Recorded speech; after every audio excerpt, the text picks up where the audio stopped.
반갑습니다. 2022 날마다 성경 읽기와 함께하는 구역 공과 및 가정 예배입니다. 오늘은 열왕기상 3장 1절에서 28절 말씀을 중심으로 무엇이 중요한가라는 제목으로 함께 말씀 나눕니다. 솔로몬이 드렸던 일천 번제와 하나님이 솔로몬에게 주셨던 지혜에 가려진 중요한 사실이 무엇인지 찾아내어 필요하면 우리의 신앙의 방향을 조정하게 하는 것이 목표입니다. 나의 신앙생활의 중심에 자리 잡고 있는 관심거리는 무엇입니까? 나는 무엇 때문에 신앙생활 하고 있습니까? 또는 내 신앙생활 가운데 가장 중요하게 여기는 것은 무엇입니까? 한번 생각하면서 오늘 공부하도록 합니다. 먼저 본문 말씀 함께 듣도록 하겠습니다. 열왕기상 3장.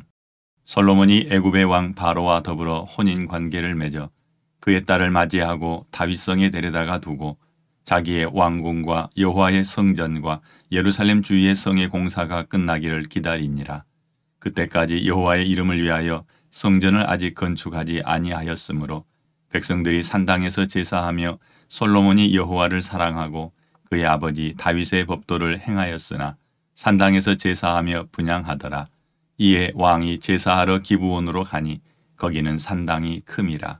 솔로몬이 그 제단에 일천 번제를 드렸더니 기브온에서 밤에 여호와께서 솔로몬의 꿈에 나타나시니라. 하나님이 이르시되 내가 네게 무엇을 줄고 너는 구하라. 솔로몬이 이르되 주의 종 내 아버지 다윗이 성실과 공의와 정직한 마음으로 주와 함께 주 앞에서 행함으로 주께서 그에게 큰 은혜를 베푸셨고 주께서 또 그를 위하여 이 큰 은혜를 항상 주사 오늘과 같이 그의 자리에 앉을 아들을 그에게 주셨나이다. 나의 하나님 여호와여, 주께서 종으로 종의 아버지 다윗을 대신하여 왕이 되게 하셨사오나 종은 작은 아이라 출입할 줄을 알지 못하고 주께서 택하신 백성 가운데 있나이다. 그들은 큰 백성이라 수요가 많아서 셀 수도 없고 기록할 수도 없사오니 누가 주의 이 많은 백성을 재판할 수 있사오리이까. 듣는 마음을 종에게 주사 주의 백성을 재판하여 선악을 분별하게 하옵소서. 솔로몬이 이것을 구하매 그 말씀이 주의 마음에 든지라. 이에 하나님이 그에게 이르시되 내가 이것을 구하도다. 자기를 위하여 장수하기를 구하지 아니하며 부도 구하지 아니하며 자기 원수의 생명을 멸하기도 구하지 아니하고 오직 송사를 듣고 분별하는 지혜를 구하였으니 내가 내 말대로 하여 네게 지혜롭고 총명한 마음을 주노니 내 앞에도 너와 같은 자가 없었거니와 내 뒤에도 너와 같은 자가 일어남이 없으리라. 내가 또 내가 구하지 아니한 부귀와 영광도 네게 주노니 내 평생의 왕들 중에 너와 같은 자가 없을 것이라. 내가 만일 내 아버지 다윗이 행함같이 내 길로 행하며 내 법도와 명령을 지키면 내가 또 내 날을 길게 하리라. 솔로몬이 깨어보니 꿈이더라.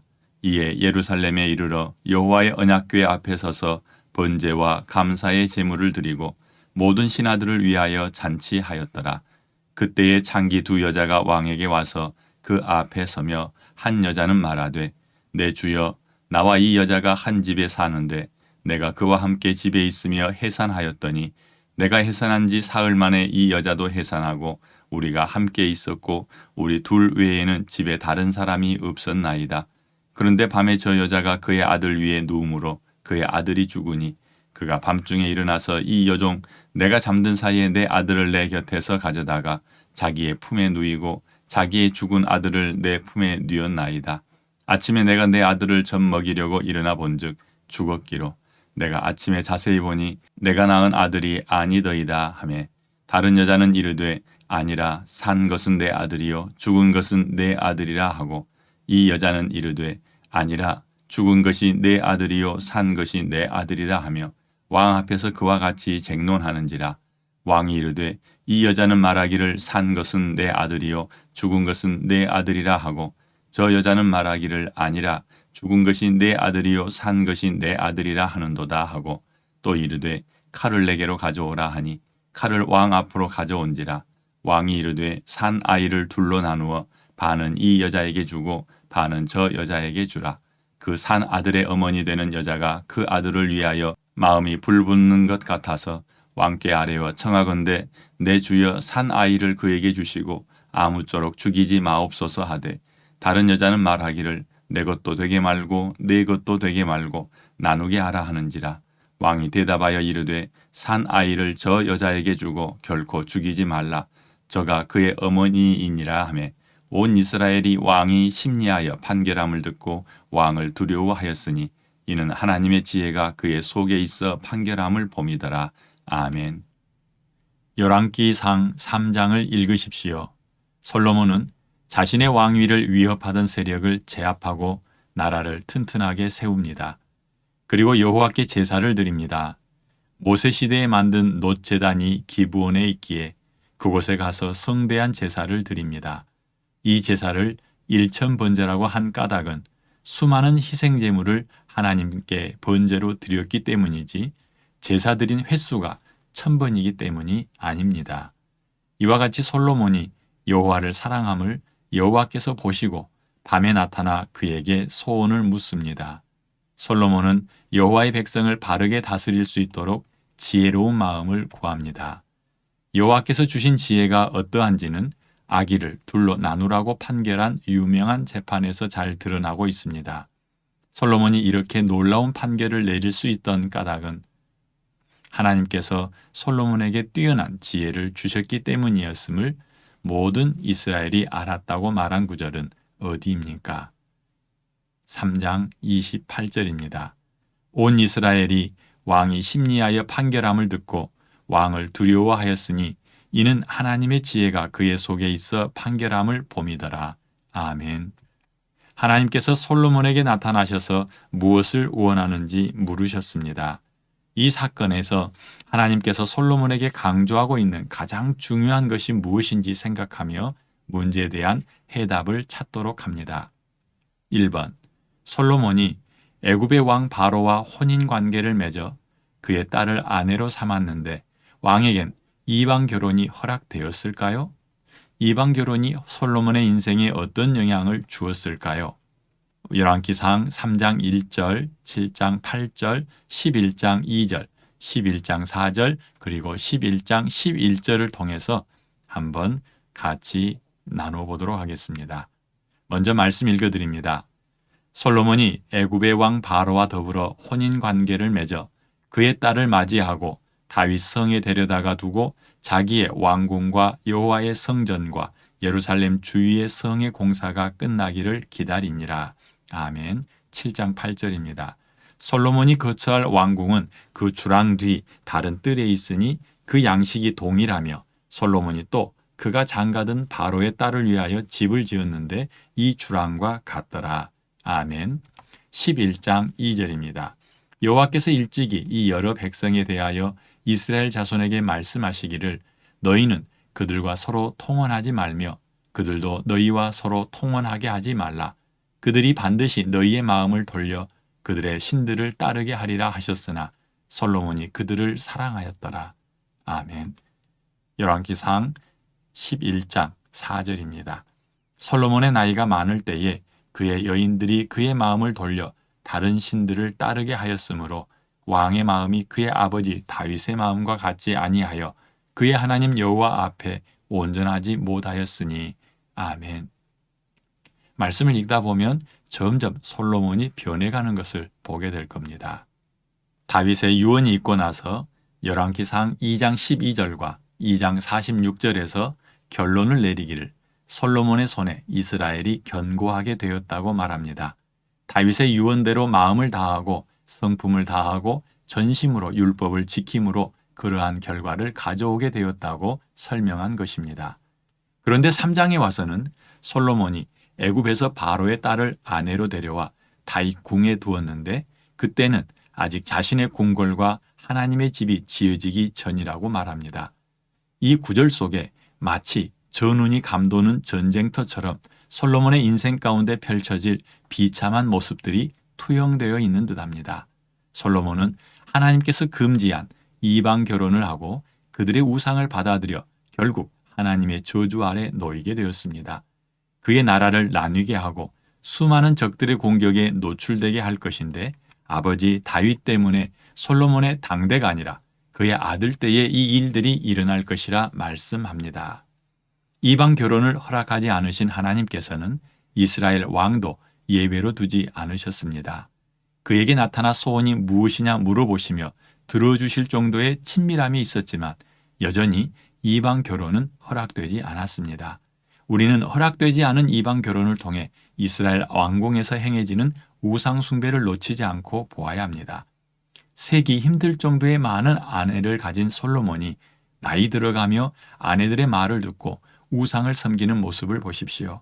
아내를 위해 신전을 세울 뿐 아니라 자신도 우상 숭배에 빠져들어 결국 자신과 나라를 망가뜨리게 됩니다.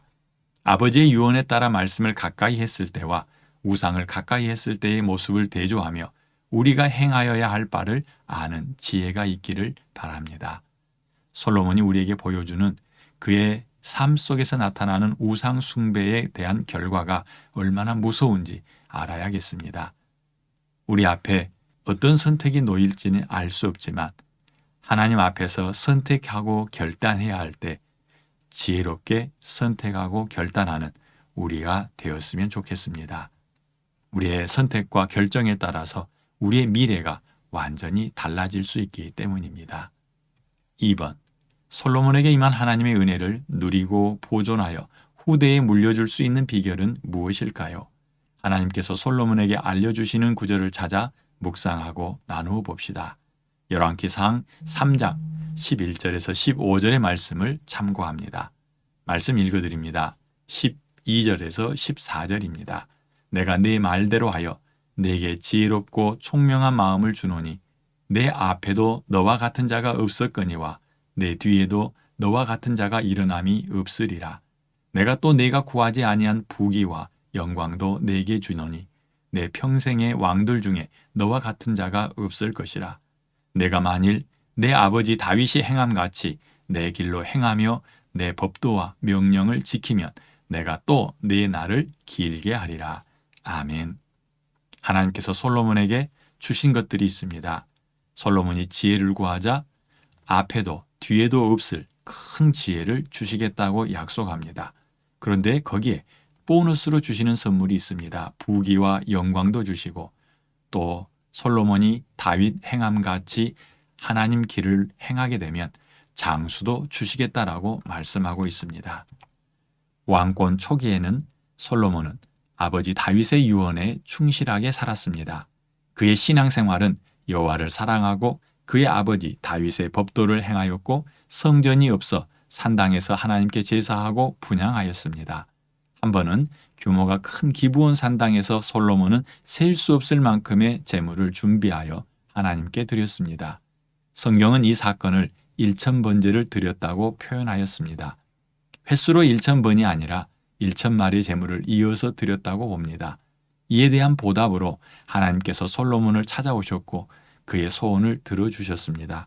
솔로몬은 하나님께 요구한 대로 지혜를 얻었고 덤으로 부귀와 영화도 누리게 되었습니다. 그의 화려하고 규모가 커다란 선물 뒤에 하나님께서 그것을 지킬 수 있는 방법을 말씀하셨습니다. 14절에 내가 만일 내 아버지 다윗이 행함같이 내 길로 행하며 내 법도와 명령을 지키면 내가 또 내 날을 길게 하리라고 말씀하셨습니다. 아버지 다윗처럼 말씀을 붙들고 씨름하며 살았어야 했습니다. 다윗은 여호와의 율법을 즐거워하여 그 율법을 주야로 묵상하는 사람이 복 있는 사람이라고 하였습니다. 자신도 그렇게 복 있는 사람으로 살았고 솔로몬을 비롯한 후손들도 그렇게 살기를 원하여 솔로몬에게 유언하였던 것입니다. 그런데 솔로몬은 이 사실을 등한히 한 것 같습니다. 솔로몬이 요구하여 받았던 지혜와 덤으로 받았던 물질 그리고 명예는 그가 말씀을 붙들고 다윗처럼 살 때 자기 것과 자손의 것으로 남게 됩니다. 만약 말씀에서 떠나면 모든 것이 함께 사라지게 되었지만 솔로몬은 나이 들어가며 이 부분을 놓치고 말았습니다. 그를 따라가는 인생이 되지 않기를 원하거든 14절 말씀을 붙잡고 우리도 각자 몸부림치며 주님 앞에 머물러야 하고 주님의 길로 행하여야 할 것입니다. 3번. 하나님께서 주신 지혜의 능력은 무엇일까요? 열왕기상 3장 16절에서 28절의 말씀을 참고하여 살펴봅니다. 먼저 말씀 읽어드립니다. 27절과 28절입니다. 왕이 대답하여 이르되 산 아이를 저 여자에게 주고 결코 죽이지 말라. 저가 그의 어머니이니라 하매 온 이스라엘이 왕이 심리하여 판결함을 듣고 왕을 두려워하였으니 이는 하나님의 지혜가 그의 속에 있어 판결함을 봄이더라. 아멘.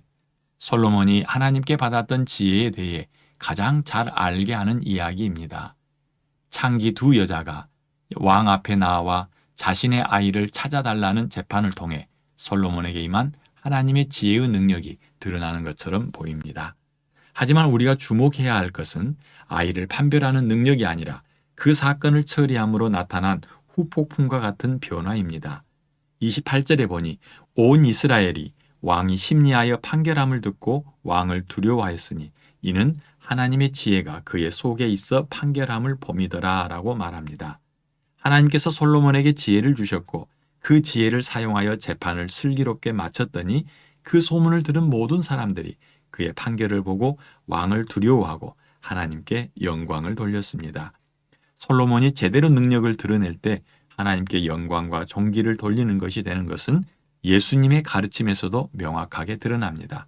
사람들로 하여금 우리의 착한 행실을 보고 하늘에 계신 아버지 하나님께 영광을 돌리라 라고 말씀하고 있습니다. 우리 안에 나타나는 하나님의 지혜는 우리를 보는 많은 사람들로 하여금 하나님을 인정하게 하고 또한 믿게 하는 통로가 될 것입니다. 하나님께서 주신 지혜의 능력은 단순한 판결이 아니라 보고 듣는 모든 사람들로 하여금 하나님을 알게 하는 데 있었습니다. 우리의 시야가 넓어지는 은혜가 있기를 구합니다. 정리합니다. 솔로몬의 삶 속에서 무엇이 중요한지 분명해졌습니다. 말씀을 떠나 손으로 우상을 위해 만들고 섬김으로 끝이 좋지 않았던 솔로몬에게서 무엇을 들어야 할지 고민하며 시간을 보내시기 바랍니다. 솔로몬의 삶 속에서 중요한 것은 그가 얻은 지혜가 아닙니다. 보너스로 받은 명예나 부귀 그리고 장수도 아니었습니다. 정말 중요한 것은 아버지께서 유언으로 물려주었던 여호와의 율법을 지키는 일이었고 여호와의 길로 행하는 길이었습니다. 이렇게 여호와의 길로 행할 때에 다른 모든 것이 주어지지만 여호와의 길로 행하던 것이 멈춰지면 모든 것도 함께 끊어진다는 것을 알았습니다. 우리의 삶 속에서 우리가 붙잡아야 될 말씀은 무엇인지 좀 더 구체적으로 한번 살펴보도록 하겠습니다. 첫째, 금지된 장난이 가져올 끔찍한 결과를 잊지 말아야 합니다. 하나님께서 금지하셨는데 그 일을 행함으로 지금 당장은 우리에게 좋은 것처럼 보이지만 결국은 솔로몬처럼 된다는 사실을 잊지 마십시오. 하나님께서 금지한 이방 결혼이 솔로몬의 인생뿐 아니라 그의 후손과 이스라엘에 커다란 영향을 주었던 것을 기억하십시오. 둘째, 우리가 붙들어야 할 키워드는 3장 14절에 있습니다. 가장 중요한 것은 여호와의 길로 행하는 것입니다. 여호와의 율법을 즐거워하여 지키는 것이 가장 근본이 될 때에 우리는 하나님께서 주시는 다른 복들을 누릴 수 있게 될 것입니다. 누릴 수 있게 될 것입니다. 우리는 가장 근본인 하나님의 율법을 기억하여 지킬 때에 하나님께서 허락하신 모든 축복을 누릴 수 있게 됩니다. 셋째, 우리에게 허락된 은혜가 하늘에 계신 하나님의 영광을 드러내도록 살아야 합니다. 하나님이 우리에게 베푸신 은혜를 통하여 사람들이 그 은혜를 보고 하나님 살아계심을 인정하고 하나님을 찬송하고 하나님께 영광 돌리도록 우리가 살아야 할 것입니다. 기도합니다. 은혜로우신 아버지 하나님 감사합니다. 우리에게 열왕기상 3장에 나와 있는 솔로몬의 이야기를 통해서 지혜를 얻게 하시니 감사합니다. 금지된 이방 결혼을 통해서 다른 나라 공주들을 왕비로 데려왔을 때에 후에 어떤 결과로 이어지는지 분명하게 보았습니다.